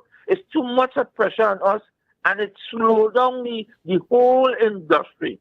We're saying they have the license, our scrapyard license, for 1 year. We saying, and it was recommended with us and the UNC government, that they put it for 5 years. So people don't need every year they have to be hustling to go into the ministry to get a license. We saying 5 years. The collectors, we saying that the collectors must be able to register. Yes, register. Make sure that we do something that people could recognize the van collectors. We saying that it mustn't be that they have to have all these documents just to be a van collector, because you're running people from the industry. People, the collectors weren't able to get all these documents. We are saying also for the scrapyards, they want us here, but they don't want us to have. If I have a yard and I have my house behind and the scrapyard in front, they're saying is that, listen to me, you must not have a house behind, in front, at the side. You must not have a scrapyard like that. But you know something? All the rest of industry, they give them lands that if they're making this new change, but they're saying to us, we have to go and get our own land. So people, that's why a lot of people come out of the business, because but even as it pertains to the storage of scrap metals in residential areas, I think that the issue is not necessarily how it affects the homeowner, but the residents nearby. You find that because of how the scrap metals are being stored, it attracts rodents and, other things that cause a problem in the area for neighbors. So I believe that when that piece of the legislation was put into place, it took into consideration the persons living nearby. So if you have your home in a residential area, to now put store scrap metals on the side of your home, it creates an issue not just for you, the homeowner, but for persons who are in close proximity to that home. Let me say this to you, right? And this is very important. Trinidad is a lawless country. They have rules when you have your yard in a resident area, It come like you have a car and you park up your car all over the road, and you're humbug a neighbor from even coming out the driveway. And it's like if people follow the laws that how they're supposed to have a scrapyard, they will never have this problem, because a scrapyard is supposed to be in a proper way, but people does not follow the rules, and that's why people who don't understand get fed up with some people, because they're not following the rules. It's like I have something, I won't have a grocery, I have it. Vehicles come parking a block in my home, and I get fed up with the grocery holder because of what the people do. It's like you have a scrapyard and you want to have your scrap all over. You're supposed to have it all over. You're supposed to have it in a decent way in the place that you have it. You cannot go to over the limit of what you have or what you're buying, because you will cause nuisance. You will cause people to humbug the neighbor. And because of all of that, we had put. You see, let me tell you something. You know what the major problem also in Trinidad? Enforcing the law. You know the law that we had before. We could have worked with that, but it's because nobody was enforcing the law. And it caused people to do what they want. It's not about they don't have the law to govern the industry, It's that is in enforcement. Look, I could tell you something now that you will shock, but I won't go into that. What I am saying is that we're ready to sit down to work to make sure with this new government, to make sure that the industry run proper. I am saying yes. If we want to move people from having a business by their home, I have no problem with that, But put something in place where they can able to continue the business.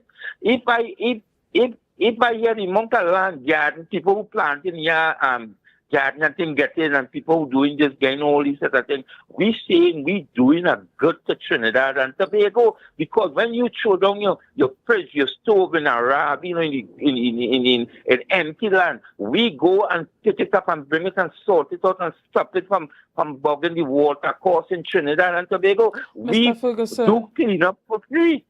Is the industry lucrative enough for scrap iron dealers to be able to rent empty lands and ply their trade? Yes, well, I mean, say if you're doing a business and you can rent somewhere, I do have my own land and I'm not squatting by paying a rent, and my rent is a very large, because the land that I rent in is more than 3 acres of land, and I have to pay a good rate in reference to my land. I pay a big rate, and I could tell you other people is also paying tens of thousands of dollars for their place. So it could be paid, and the things could put in place. So we don't want to tell a person, listen to me, don't go and put a scrapyard by in a resident area, but we want to tell them, listen to me, if you could. We could make some kind of arrangement for you to get something, because you don't want to run people out of business. This is a business. Let me tell you something. It's exporting, We're bringing in foreign exchange. You don't want to run people from exporting. When you're encouraging people to export, when you're encouraging people not to bring in things and let us export more than we bring in. And this is what we're doing. And when we look at it, when we have this foreign exchange problem, we're supposed to be pushing this industry, and we don't want to stay by only working scrapping. We saying is that we turning this industry. When I take over the presidency in this industry in 2011, this industry nobody really didn't know about it anymore. We take it and we bring it to our industry where now it's such a modernized technology we working with, which we used to take the hand and full containers. Now we're using machine to pull containers.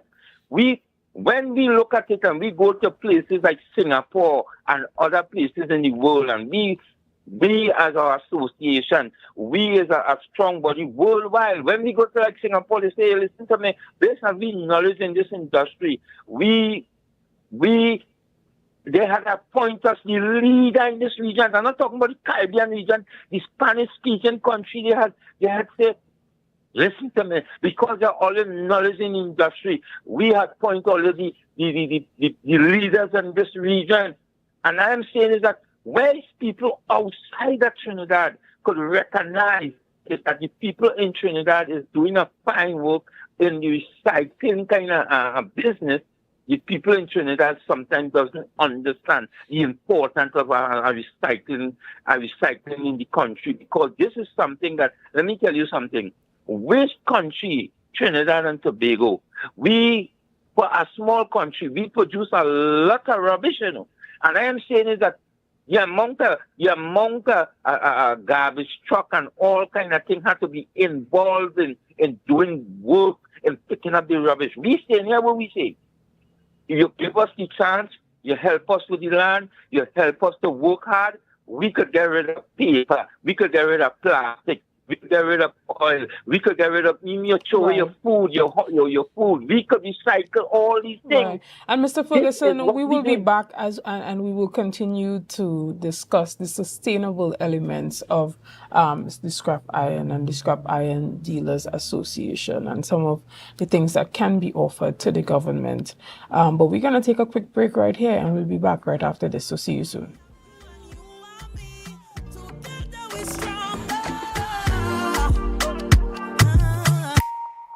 Want to get better? Where to start? What kind of exercise to do? What to eat? How to get restful sleep? Need a doctor to search for root cause?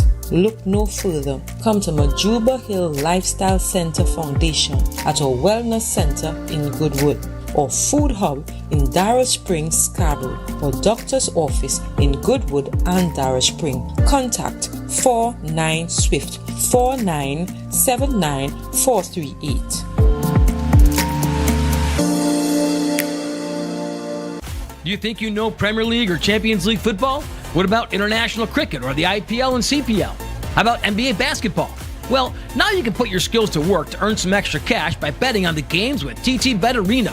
Simply go to our website, choose a sport you want to bet on, find the games and place your bets. And with your computer or mobile device, you can bet from anywhere. Just go to ttbetarena.com, sign up for a free account, make a deposit, and start betting. It's that simple.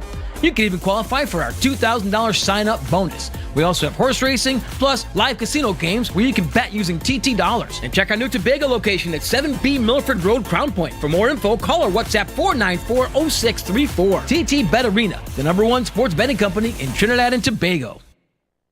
When the game is on, you don't want to miss the best moments.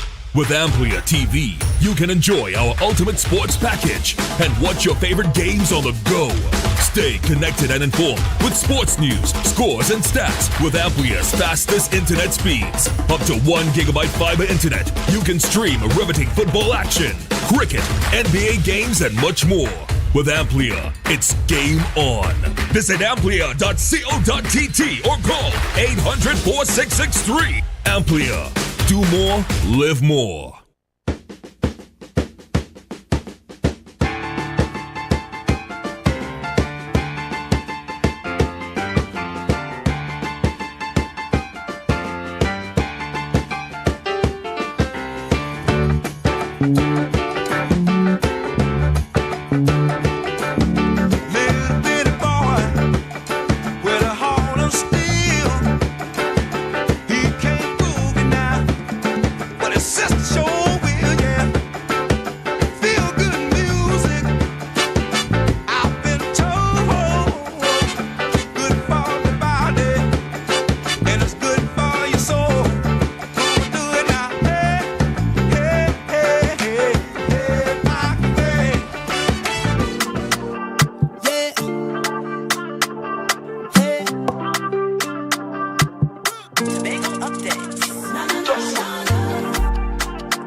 Welcome back to Good Morning Tobago right here on Tobago Updates. I am your host Chanel Felix, and this morning we have been chatting with the Scrap Iron Dealers Association President, Mr. Alan Ferguson. Good morning and welcome back, Mr. Ferguson. Now, before we left off for the break, you were speaking about the sustainable aspects of the Scrap Iron Dealers Association as well as the overall scrap metal industry. You were talking about elements such as recycling and moving into other areas outside of scrap metals like paper and plastic recycling. Have you spoken to any other sustainable organizations that do this recycling job locally, and have you discussed the possibility of partnering to create big factories where you are able to process these materials? Well, to tell you, one of the things is that our Scrap Iron Association, people think that is because it's not a recycling body, but our industry is a recycling body. But when we was going to register, we was rushing, and we end up naming the scrap dealers. But really, we do recycling. Our members is full of people who do paper, do plastic. We have people who also in oil and different things is our members in this industry. So it's not to say that we've been for years we have members who also do paper and do all these things. But what we want to do now, we want to revitalize it, meaning that other people who is our members want to go into it, to push it to be a more, not just 3 or 4 people doing plastic or paper, but more than and just 4 or 5 people, so that company. So that is why we say we want to able to push that and push that other recycling into our organization more than the scrapping. So we want to be like a recycling company, like a recycling association where we have a lot of different members doing a lot of different things, and all these things will be exported out of Trinidad to bring in foreign exchange, Trinidad and Tobago to bring in foreign exchange. It will also help out with all the gums that we know in Trinidad and Tobago that's full and packed. we now will come now to justice that will help in them to get rid of some of these weights that come into the dump. And these is very important thing, because some people look at we, as garbage people. But the whole thing about it, I say if you go places like, it looks like China or Singapore, excuse, and you walk in the road, sometimes somebody throw down a piece of paper on the ground. Somebody behind pick it up and put it in a bag, because it's so important for them to recycle paper and all different things in different countries. That's why cleaner, it's clean is a clean environment, and that's what we want to do for Trinidad and Tobago, and that's my objective, And we have other projects that we're working on, because Trinidad and Tobago and the Caribbean, where they have a lot of ships sinking all in the sea all over in the Caribbean and Trinidad, where I have plenty. And this is our major big project, the shipping project, where we will go in and clean up the sea from all these big ships. And we will have... All right. We will Mr. have... Ferguson, even as it pertains to this conversation that you are asking for the audience with the Prime Minister and the Minister of Trade, do you have a proposal readily on hand for everything that you've discussed here that you would like to see implemented by the government? You also spoke about, those connections with Singapore and being the leaders in the Latin American region.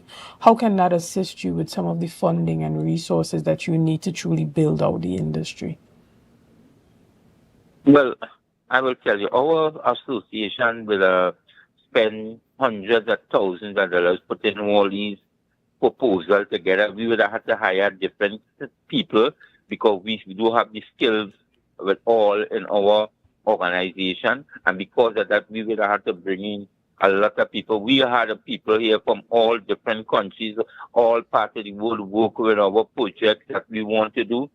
As I tell you, we as a member of the recycling organization, which is a member with every single country in the world is a member, and these are the countries, these are the recycling conference that we go all over the world every year.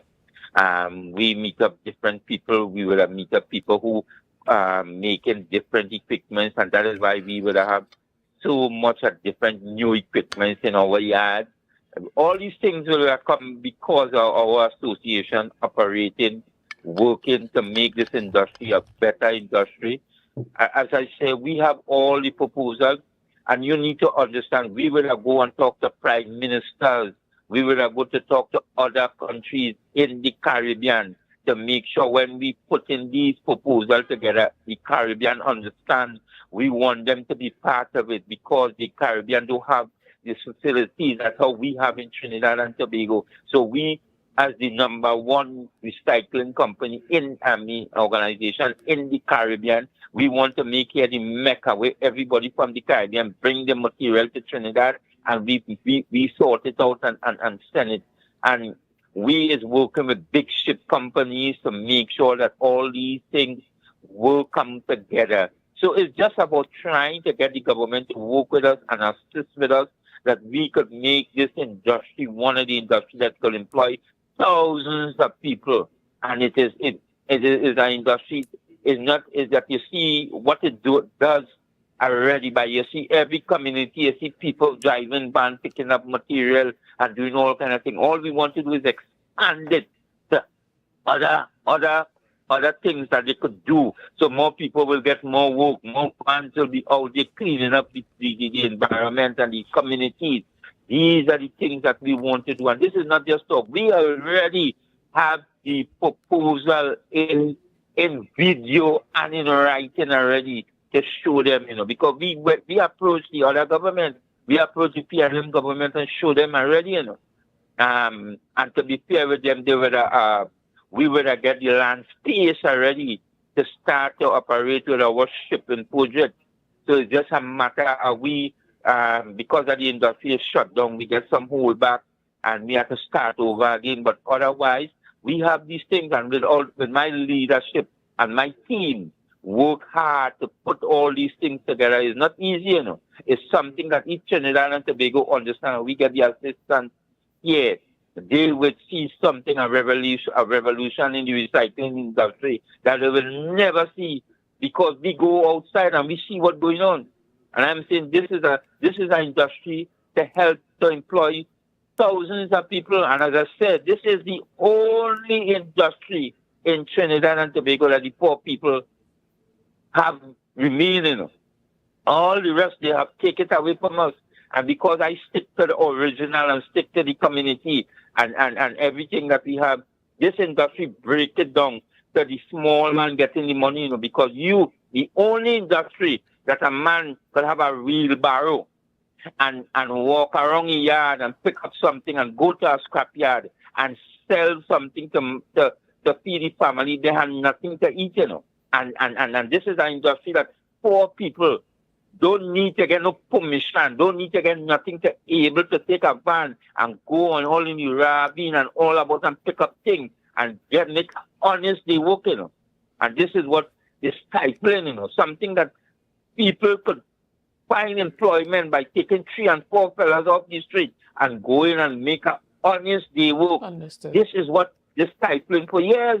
And I am saying is that we want to get to the government to understand this.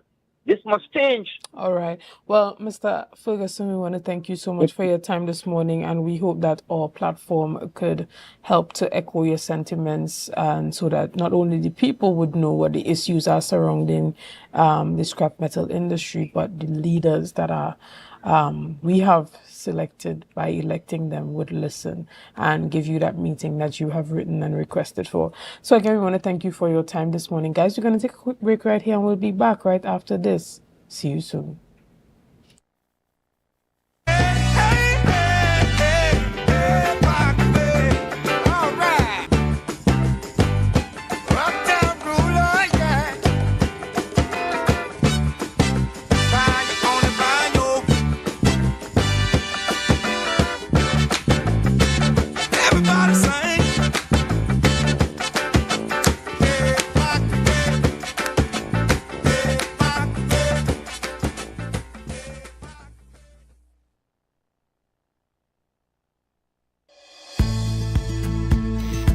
TNTech is pleased to advise that its Roxborough Service Center has reopened. Starting Monday, 10th March, customers can once more visit the Roxborough Administrative Building to pay TNTech bills, request new connections, and more. TNTech, powering the nation into the next generation.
Do you think you know Premier League or Champions League football? What about international cricket or the IPL and CPL? How about NBA basketball? Well, now you can put your skills to work to earn some extra cash by betting on the games with TT Bet Arena. Simply go to our website, choose a sport you want to bet on, find the games and place your bets. And with your computer or mobile device, you can bet from anywhere. Just go to ttbetarena.com, sign up for a free account, make a deposit, and start betting. It's that simple. You can even qualify for our $2,000 sign-up bonus. We also have horse racing, plus live casino games where you can bet using TT dollars. And check our new Tobago location at 7B Milford Road, Crown Point. For more info, call or WhatsApp 494-0634. TT Bet Arena, the #1 sports betting company in Trinidad and Tobago.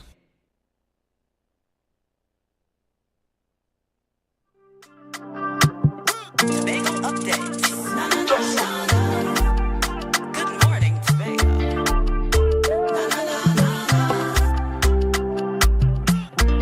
Let's go. It's a brand new morning. Rise up to a brand new dawn. Good morning and welcome back to Good Morning Tobago right here on Tobago Updates, guys. We continue our conversations this morning and we have a quick chat with Mr. Don Grant, and we are still talking about that Tobago Fashion Coda 7 that's going to be happening at the Magdalena Grand Hotel, and this is going to be taking place on the 31st of May. But before we even get into that, the Tobago Fashion Coda would be recruiting new models. So this morning I have the privilege of chatting virtually with Mr. Grant. Good morning and welcome. Yes, good morning to you, Chanel, and good morning to all the viewers and listeners out there in cyber world.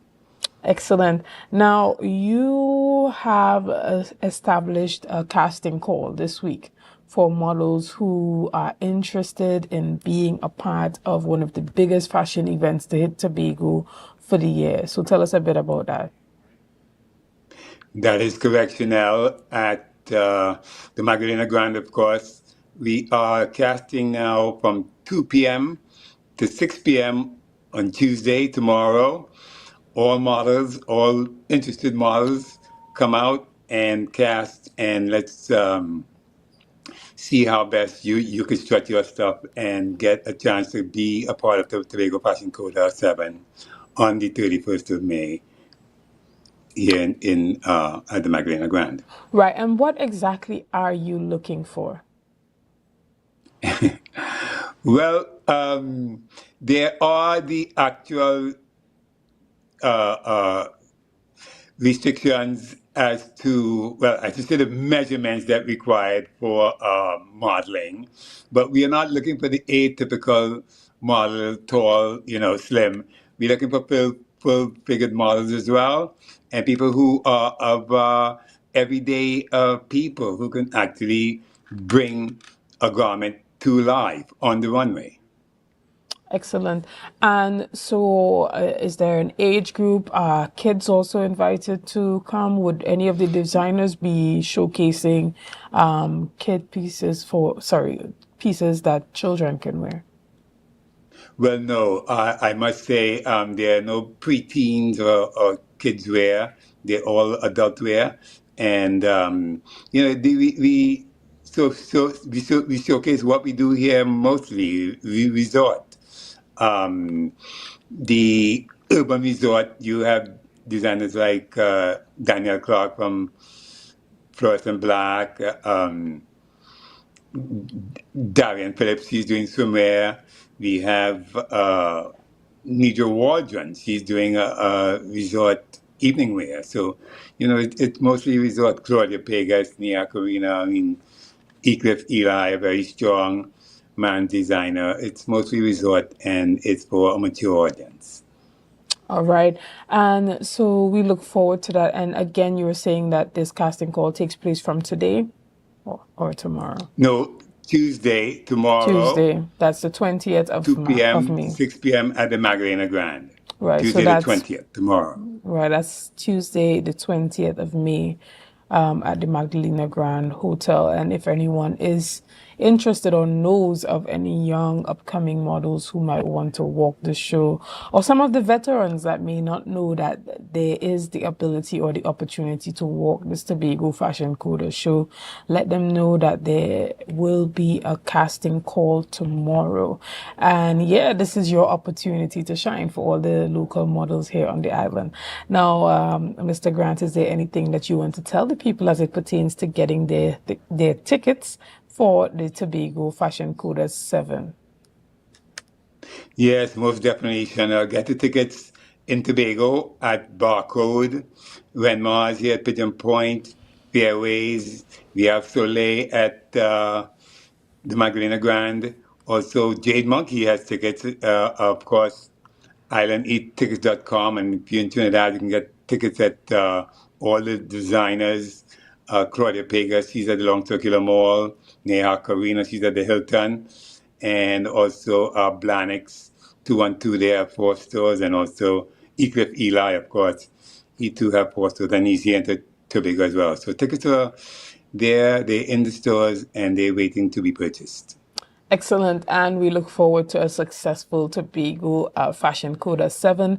And finally, as we wrap up this morning's discussion, tell the people what they can expect from this amazing showing that's going to take place on the 31st of May, right at the Magdalena Grand Resort. Yes, well, we've added to the show Sherwin Winchester and Charlotte Bailey. They are now coming. We have a crossover band, Trivini. It's Indian Arrival Day weekend. So they're going to be performing at their very best. Nival Tate Lal, he'll be coming with the Shiv Shakti dancers. So we have that Indo-Afro cultural fusion coming together. And I think it's going to be great. You know, food, of course, it's a premium event.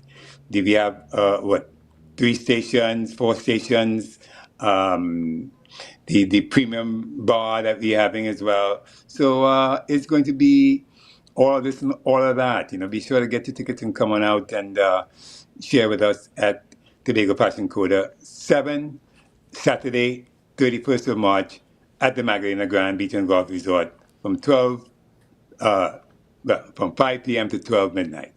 Excellent. Well, we look forward to being there and covering from our end at Tobago Updates. Guys, we want to thank you so much, as well as you, Mr. Grant, and we're wishing you a successful Tobago Fashion Coda 7.